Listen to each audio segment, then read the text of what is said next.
Hello everybody and welcome to another episode of the Walt Disney World Q&A. Normally I do this solo, but I invited everybody who's on the server who wants to join along to follow with me. We'll see how this goes. This is an experiment. I've never done this before. If you're new to the series, this is just simply a general Disney Q&A. People ask me questions regarding the parks, the movies, the attractions, the animated films, all sorts of things. And I try to give answers to the best of my ability, even though sometimes that answer is, I don't know.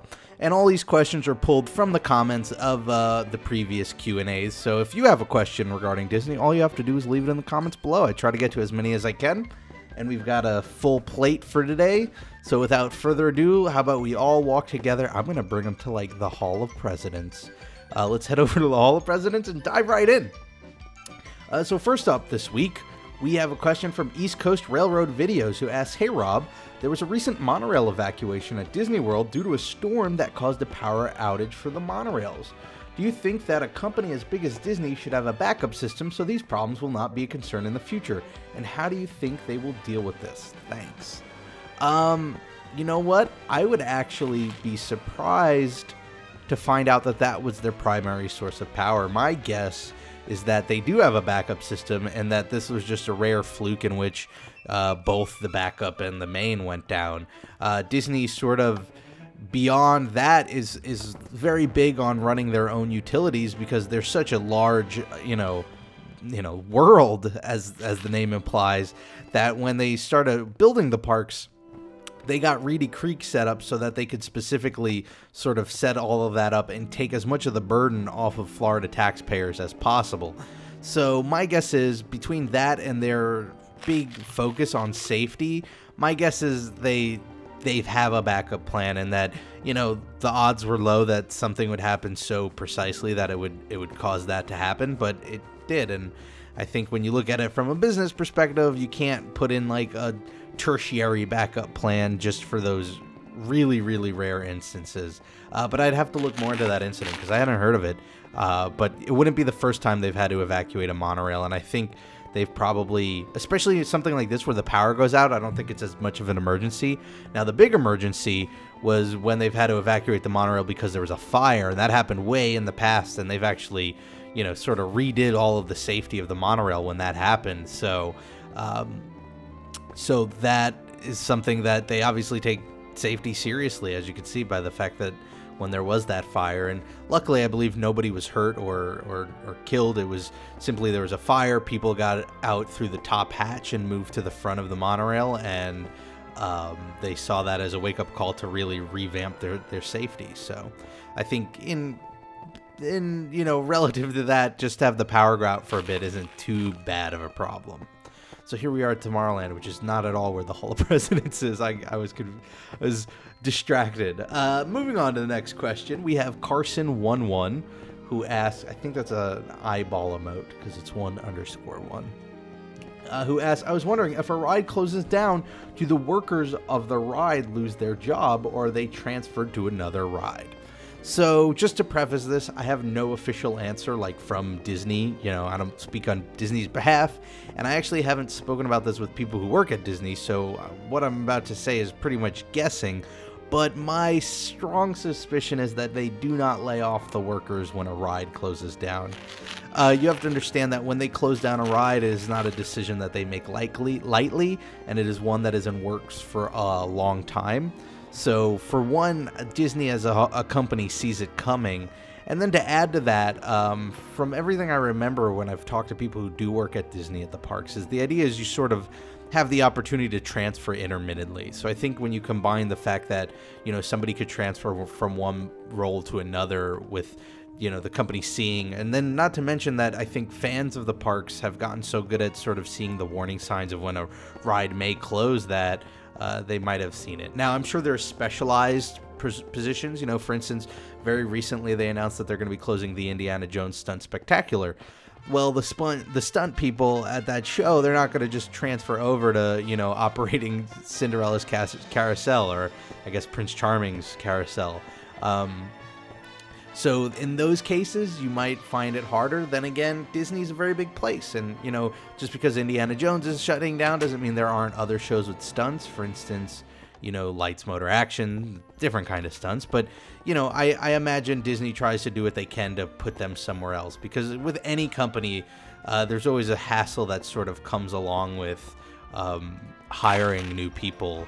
And this place is growing. Indiana Jones is closing down, but something is going to be put in its place. So, they're going to need people for that. So I guess my guess is that they don't lay off people just for that. Next question comes from Jen A, who says, how many... Oh, they've all stopped. Jen A asks, I have a question. Have you ever met somebody with a lifetime pass to Disney?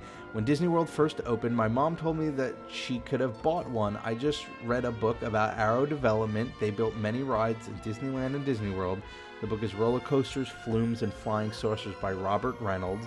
I highly recommend. Well, cool. I'm going to have to look into that book. I have not ever met anybody who had a lifetime pass. I have read plenty of times about lifetime passes, and they do give them to...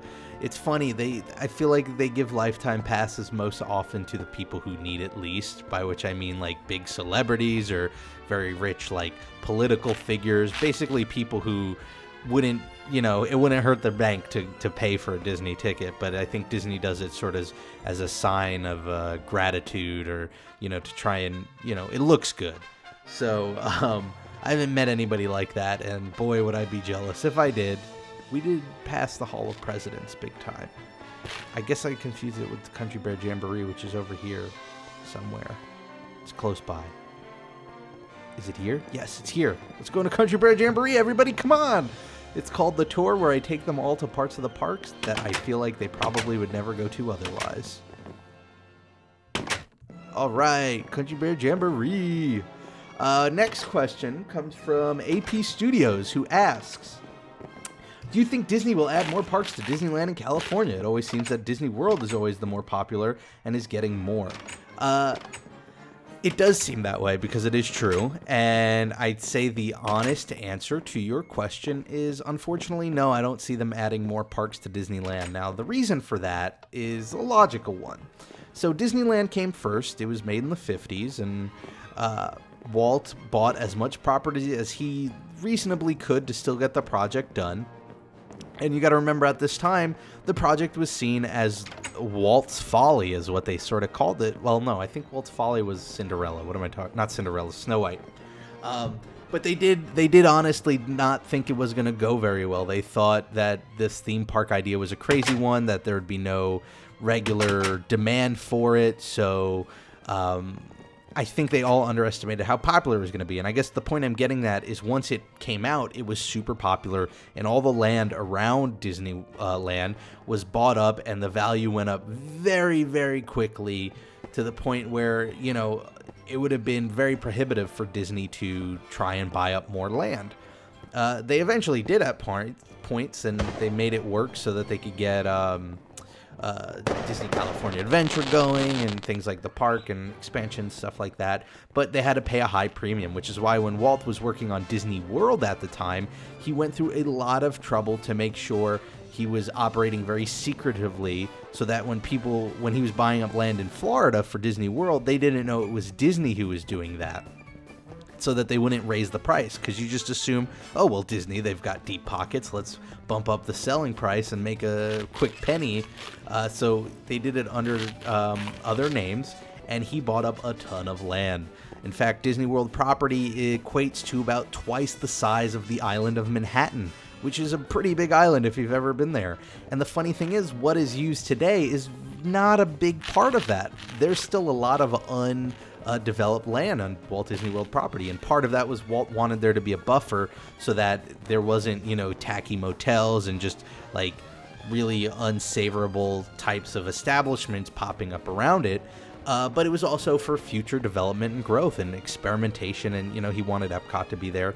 So, from Disney's perspective, they have all this land in Florida to play with that costs them nothing because they own it already, versus California, where land is very expensive. People are going to charge an arm and a leg because they know Disney wants to buy it, and it'll just be very prohibitive. And you pair that with the fact that it's 2014, and, flying isn't as huge of a deal as it used to be. And so the idea of somebody from California going to Florida, definitely it is a cost. I don't want to downplay it too much, But, you know, today compared to the 50s and 60s, it is a much smaller cost. And so I think Disney's thought is, well, let's put this into Disney World and people could just come to Disney World. You know, people come from all around the world for it. But this is a fantastic question, and it's one that has an answer that goes all the way back to the roots of Disneyland history. The next question comes from TBelieve44. Ooh, we're going to cut through here, see how many people get lost. A couple of people weren't looking. You got to pay attention here. TBelieve asks Rob, what was Scar's name from The Lion King before he got a scar? I know this question is weird. This question is indeed a weird one, and a very interesting one, because yes, if you think about it, his name's Scar after the scar in his eye, so then what was he named before he got the scar? Now, I thought this was going to be a sad answer to give. I thought the answer was going to be, well, this is where movie magic is broken, and we just have to admit that it was a movie and it was written and made up, and that's just, you know, a plot hole. But there is an answer, and I looked into this. And according to the Lion King 6 New Adventures story, it's a story called A Tale of Two Brothers. It tells the origin story of Scar and Mufasa. And Scar and Mufasa's parents were named Ahadi and Uru, and it reveals that Scar's real name was Taka, and that he got his scar after being attacked by a herd of buffalo, and then he got the name Scar. So there you have it. Scar's original name, according to, I guess, Disney canon, is Taka. And I believe Taka means dirt, if I remember reading into it. And so it's sort of like he had a bad name to begin with. I'd rather be named Scar than Taka. That's sort of a cool name. Our next question comes from Can the Man, who says, hey Rob, quick question for this week. As Walt Disney World continues to produce some of the world's most expensive attractions, do you think all of them are worth it? Mission Space is among the top 10 most expensive attractions, and I already know how you feel about that attraction. But what about rides like Test Track, Tower of Terror, etc.? All in all, which attractions do you think are worth millions, and others you would consider not a waste of money, but a misuse of money? Sorry for the long question. Hope you have time to fit it in. So that's a great question. Now, if you are asking my opinion on which rides turned out to not be worth the money, well, to that I would point you to, I guess, Revisiting Disney. That's a series where I'll sort of be very frank about what I like and dislike about each attraction. But if you mean, do I think they were objectively from like the start not worth the money? I would say no, that's not the case. You know, I think Disney World and attractions are very similar to like filmmakers and films and developers and video games, and that nobody goes into it, you know, without putting their A game into it. When somebody makes an attraction, they want to make the best attraction they can, and so from their perspective, I think they absolutely think it's worth it. And I think on paper, the potential of any attraction, you know, even Mission Space, I think before it was built, you could look at it and go, yeah, it'll be worth it. And it's really when it comes together and it actually becomes a real thing that maybe you look back in hindsight, it's not. But I think they go into it with it being totally worth it. And I think that's a very complex answer to ask about what might, you know, after the fact not be worth it. I think, you know, Disney's the sum of its parts, so it's hard to say because, you know, there might be people who Mission Space is their favorite ride so much to the point where that's why they go, and then, you know, they get to experience everything else, and then in that case, you know, it kind of is worth it. Okay, let's hop on the monorail and head on over to Epcot. We'll go to Epi. All right, so here we are at Epcot after a fun monorail ride, and our next question comes from Pies Are Great Gaming. That is an awesome name, and pies are great, and now I want a pie. Hi Rob, your Minecraft Disney videos are awesome. I have never actually been to Disney World, but I have seen some YouTube ride-throughs. My question is, what movies would you add in addition to the current movies on the Great Movie Ride, and why? I would personally add Jurassic Park. Thanks, and have a magical week. And I have another question from Hayden Stansberry, who asks, in my opinion, Epcot is the best park. How do you think Disney can attract other audiences to explore everything Epcot has to offer? Do you think if Disney added a thrill ride, it would attract more of an audience and encourage them to spend more time exploring Epcot? If they added such a ride, how would they use this ride to keep educational value in the future? Thanks, and having a magical day. For the questions like this, I guess I'm just using this to cross-promote another series of mine. It's called Revisiting Disney World, and I do it sporadically, but more recently. And what I do is I go to these different attractions like the Great Movie Ride, or I'll cover pavilions in Epcot, and I'd sort of give my 2 cents on what I think they can add to it, take away from it, how they could preserve the integrity of the spirit of the ride, stuff like that. So I sort of am going to avoid questions like that on this series, but that's just because I'm giving them their own videos on the other ones. I highly suggest you check it out. I cannot guarantee you'll agree with all of my opinions, but I think it's always fun to play what if when it comes to these attractions and just discover what we could do with these places. Anyway, our next question comes from Jack Fisher, who asks, how do you feel about the smoking area by the castle? I understand that Disney wants to let people who smoke, but do you think Disney should add a path there for people who don't want to inhale smoke? By the way, it's pronounced Fisher. Love your videos. Awesome. What do I think about them? You know, it's interesting because I feel like Disney, they must go out of the way to put it out of sight and out of mind. Because when I think back to my trips, you know, I know those places exist, but I don't remember them really well because I am not a smoker. I have asthma. That would kill me. And so I just don't find myself coming across them. Now, I'm familiar with where the one in the Magic Kingdom is that you're referencing, but I find I rarely ever go through that path, and I think the hub and spoke system is so dynamic and lets you take so many different paths that it's not the worst thing that path is what's there. And you know, if you wanted to avoid it, it'd be very easy to, you know, hopefully in an ideal world that habit just slowly shrinks until it doesn't exist anymore. But of course we don't live in an ideal world, and they do need to cater to people who have that habit, I guess. And I think they've done in my personal opinion, they've done a great job of sort of like putting it somewhere where it's not going to bother too many people. I think of that path in the Magic Kingdom, and I don't think it's a very commonly traversed path, you know, or geez, I don't even know where they are in Epcot because I just can't recall ever seeing them. But an interesting question. Makes you think about the parks in a different light. Our next question comes from Nicholas Vanderveen. That's a cool name. Hey Rob, do you think there should be any changes to the Pirates of the Caribbean ride after the incident with the man losing his fingertips on it? I don't think they should, but I wanted to know your opinion. So if you haven't heard of this, very recently, I think he was a British tourist who was visiting Disney World, lost the tips of 2 of his fingers on the Pirates of the Caribbean ride, and they shut down the ride for like 5 hours or so. They rushed him to the hospital, and they treated him, and he's okay now. It was just his fingertips. And they didn't disclose explicitly what he did to lose them, but the word is that his hands were outside of the ride vehicle during the drop at the beginning of the ride. Now, if that's the case, then yeah, no, absolutely, they should not change the ride at all. They give you a warning. They tell you to keep your hands inside the vehicle. In fact, they do this with virtually every attraction, and if you're not going to take that advice, well, you're sort of putting the health of your fingertips in your own hands. Oh, someone's throwing ice cream. So yeah, I mean, if it turns out that it was some actual legitimate accident where it happened while he was following all the safety procedures, then yeah, Disney needs to look at the safety procedures and make sure that, you know, that can't happen again. But if it's him breaking the rules, well, that's why those rules exist, is because this is what happens. And you can only do so much to protect people before, you know, their health is in their own hands. Here we are in Canada. We're about almost done with that, but that was a horrible Canadian accident. Let's forget that ever happened, please. Okay, next question. Oh, okay, we're in the lightning round. So this is, you know, where I think we've got shorter questions that we could cover. And I try to get to these at the end of the episode. But before I get to these, I just want to thank everybody for watching this week. If you want to follow me on Twitter, I'm at RobPlays. I'm also on Instagram and Facebook at RobPlaysThatGame. I also have another channel called Rob Plays Those Games, where I cover other games that aren't Minecraft related. And hopefully that'll be where I do Disney Infinity 2.0 once it comes out. And again, if you have a question you want me to answer, all you have to do is leave it in the comments, and I try to get to them as much as possible. And I want to thank all these people who have been running around with me this whole time. This went well. I was afraid it would be too hectic or the server would crash. I think I'll do this more often for Q&As. Anyway, let's kick off the lightning round.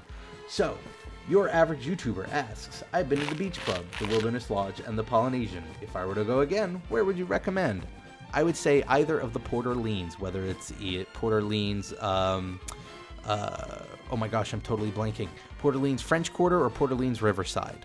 I think French Quarter's got an amazing aesthetic. I'm actually hoping to go there soon, next time I go. But I've been to Riverside, and it's very relaxing, and it's very beautiful, and it's one of the moderate hotels, so it won't break the bank. Hayden Stansbury. Oh, covered that one. That was the Epcot one. Laugh-A-Lot54 asks, since Disney is making so many live-action movies, what animated movie would you want them to make into a live-action movie? I think it would be cool if they made a Hercules movie because the animated one isn't that popular, but I love the music and the characters in it. That is a great idea, by the way. I totally agree that Hercules is underrated, overlooked, and has such great music. I don't want to steal that answer then. That's a great question. I don't want to do anything with animals like Lady and the Tramp because I feel like that'd be too corny. So I guess animated to live action. Oh man, this was supposed to be lightning round, but this is actually a really tough question. I don't know. I think they're doing Cinderella already. I don't know. There were like a couple of Snow White films. I don't think Disney had their hand in both of them. No, they definitely didn't in both, but wow, I'm stumped here. I don't know. Animated movie that they make live action. You know, maybe it's too soon for this one, but WreckIt Ralph, I think if you took it and did it in the style of Scott Pilgrim versus the World, would be really cool because I think it would have that sort of, it would still have a video gamey aesthetic, yet at the same time it'd be live action. I don't know how you would get to play Ralph, but I think that'd be kind of cool. That's a little too soon. I'm sure you're thinking of like older animated films. Aladdin, I guess you could go with Aladdin, although that'd be tough because Robin Williams as the genie is just sort of irreplaceable. So I don't know how you would do that. Maybe a CG genie and you get him to come back, but I don't know. That might be sacrilege. And then finally this week, Jack Young asks, I've heard you talk about how you like to visit all the other resorts when you're in Disney, and I have never heard you talk about the Beach and Yacht Club. Have you ever stayed there, and do you think you ever will? Thanks. Seeing as how I am financially in a spot where the moderate resorts are sort of where I draw the line, you know, I'm not at the point where I'm staying at the Contemporary or the Grand Floridian. I think the Beach and Yacht is one of the moderates, or at least it's in that moderate range. Maybe I'm wrong, but I feel like I've seen it in the moderate list, so it's definitely something I'd consider. I've only ever been there when the bus taking me to Port Orleans stops there, which I feel like there are all these places. I think Beaches and Cream, which is a great ice cream place, is supposed to be out there. I feel like a lot of the hotels I visit are either on the monorail loop or are ones that I've been to before, so I feel comfortable just going there. Beach and Yacht Club are definitely ones that I do need to visit. And I sort of need to put together a list. I want my next trip to Disney to be a very refreshing one, which means I want to look at attractions that I haven't been on in years and hotels I haven't been to in years and actually go visit them and sort of have a brand new experience rather than just sticking to the old reliables. Anyway, I want to thank you all for joining me, both the people running around and you watching. I hope you all have a fantastic week. Whatever you do, make the most of it because it makes it so much better. And I hope to see you all next time for the next episode of the Walt Disney World Q&A. Look at these troopers that followed me through to the end. Yeah, we did it! All right! Bye, everybody.